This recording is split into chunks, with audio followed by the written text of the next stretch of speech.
Hello, good morning students, class 8th SST.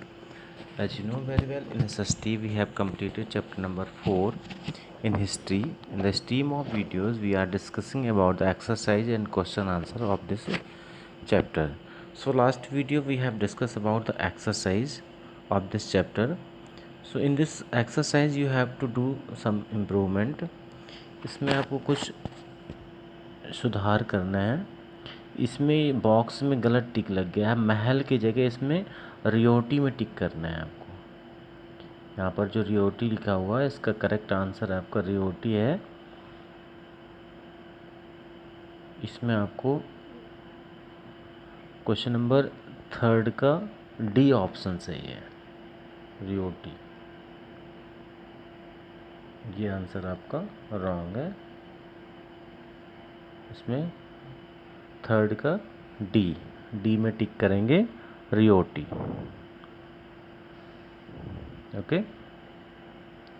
Next today we will discuss about long answer of this lesson. So question number first is here: why is the Monroe system considered better than the permanent system of land revenue? जो permanent system था land revenue का, उससे अच्छा system माना जाता है Monro system. इसके बारे में आपको आंसर्स राइट करना है। तो आंसर्स इस तरह से दिया है, यहाँ से राइट करेंगे जितना अंडरलाइन है। Ryots were the individual cultivators who tilled the lands. They lost their credibility during the long drawn out wars. In 1820, the Governor General of India, Thomas Monroe, introduced a new system of collecting land revenue called Rayatwari system, also known as the Monroe system. Under this system, the company made a direct contact with the riots for revenue collection. इस system के तहत क्या होता था कि जो company होती थी वो डायरेक्ट कांटेक्ट रखती थी किसानों के बीच में, rivers for revenue collection. They were bound to deposit revenue to the government and revenue was fixed for 20 to 40 years. एक लंबे समय तक के लिए रेवेन्यू फिक्स कर दिया जाता था, जैसे 20 से 40 ईयर्स तक के। तो ये सिस्टम क्या था, जो परमानेंट सेटलमेंट सिस्टम से ज़्यादा अच्छा माना जाता था। लेकिन इसमें भी कुछ कमी आई और बाद में ये सिस्टम भी फेल हो गया। सो लॉन्ग आंसर में आपको जितना अंडरलाइन है इतना ही आपको लॉन्ग आंसर फर्स्ट में राइट करना है। लॉन्ग आंसर सेकेंड है, where was the Mahalwari system of land revenue introduced, how was the revenue collect under this system. अब जो महलवारी सिस्टम था वो कहाँ इंट्रोड्यूस हुआ, कहाँ लागू हुआ और वो किस तरीके से लैंड रेवेन्यू कलेक्ट करता था। So answer is here, the British East India Company introduced quite different system of the collecting land revenue in western Uttar Pradesh and Madhya Pradesh. Later on this system was introduce in Punjab too. ये Mahalwari system के बारे में ही बताया जा रहा है। This system was modified version of zamindari system. इसके बाद आपको यहाँ से राइट करना है, all the peasants both farmers and cultivators were responsible for the payment of the land revenue. The fixed revenue was to be paid to cash and it could be revised after every 30 years or so. If any case a peasant failed to pay the land revenue, the whole village community had to pay.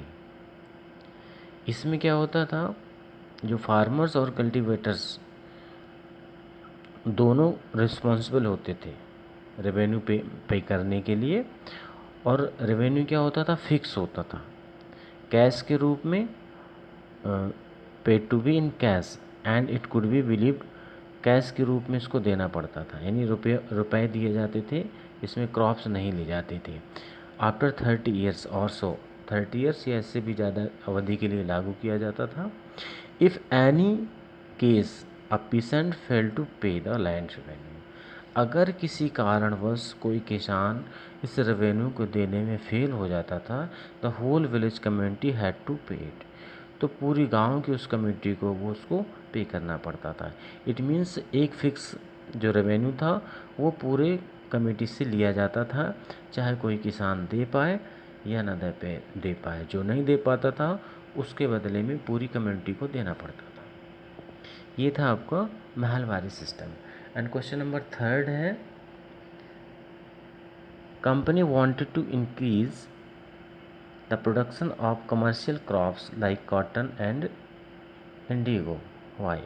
Company जो commercial crops थी उनको increase कराना चाहती थी, बढ़ाना चाहती थी, ज़्यादा से ज़्यादा उन्हीं का उत्पादन कराना चाहती थी। क्यों? तो इसका बहुत सीधा सा जवाब है, आंसर नंबर थर्ड इस तरह से है। तो as a result of the industrial revolution in England, जब इंग्लैंड में क्या हुआ कि एक औद्योगिक क्रांति आई, a lot of raw materials was required. तो कच्चे माल की ज़रूरतें बढ़ गई बहुत ज़्यादा मात्रा में।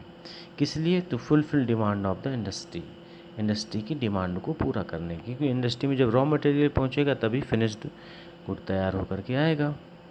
This demands could be fulfilled by India, और ये जो डिमांड बढ़ गई थी ये केवल इंडिया से ही पूरी की जा सकती थी। Which was then the British colony, so the British force to Indian farmers to cultivate cotton, jute, oilseed, coffee, tea, etc.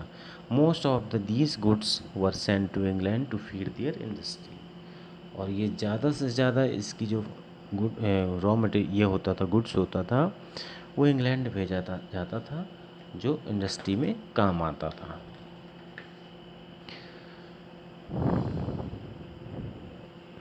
These crops were grown on a large scale. As a result, the production of food crops began to decline, which was a serious matter of concern.